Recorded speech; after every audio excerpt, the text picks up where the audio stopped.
Hi, Dr. Martin. My name is Aenoi Rattanababpha, and I have been teaching for about 15 years now.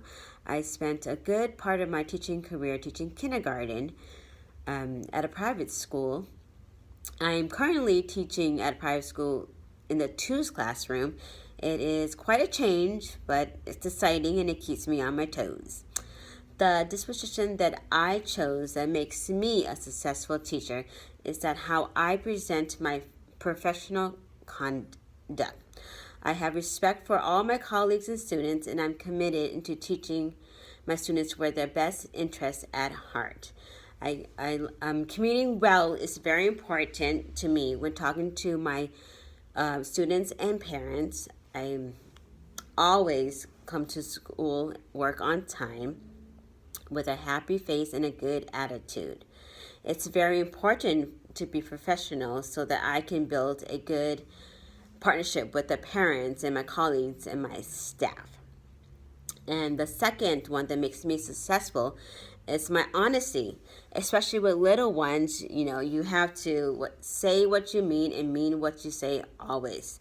They will hold you accountable for it, and it's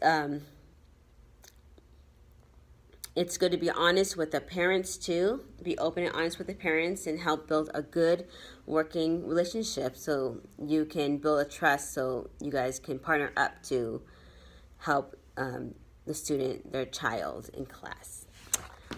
The disposition that I need to work on before I enter the classroom as a first year teacher are reflection and my dedication. I chose reflection because I often find that I don't like conflicts. Conflicts with my colleagues or my parents. It sometimes causes me to hold back and not voice my concerns or opinions about certain problems. But I am working on learning how to be more outspoken when it comes to conflicts that might occur with my teachings, so I don't explode with frustration.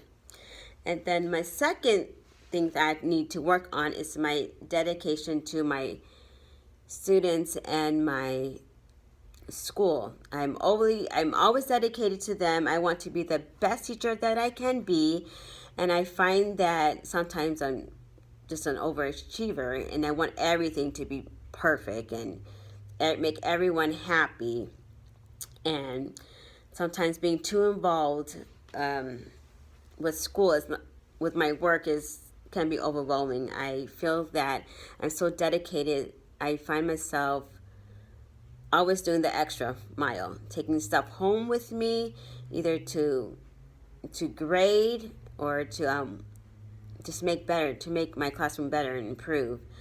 There are times where I find that I answer my parents' emails or messages or texts at nighttime when I shouldn't be.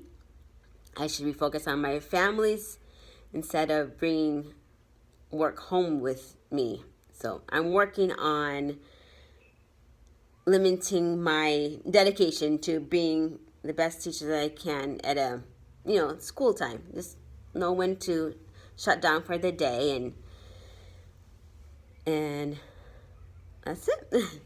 The disposition demonstrates my ability to understand other cultures, genders, and learn differences to build stronger relationship with the students and families by having respect for all diversity and getting to know the background and cultures of the students. For example, I've worked at private school pretty much my whole life, and we have tons of different families from all over, and with the different diversity in cultures, there are times where there are different parenting skills, and sometimes the language can be a barrier. So we have to find a way to support each other, to be a common ground for partnership so we can work through those diversities of the families. Some potential bias can affect my teaching by making assumptions before getting to know the students or family. We are human and it's natural to have biases, but I will need to hold up my professional conduct for being respectful and showing my kids my integrity of being fair, honest, and promising to always have their best interests at heart. And then the last question, how do I anticipate using feedbacks? Feedbacks can be hard with the negatives and the positive, but I can't allow for me to take it personally. I have to realize that feedbacks are good for me to improve, and I value these feedbacks to help me become a better teacher. So, yeah, I think that's it. Thank you for listening. Bye.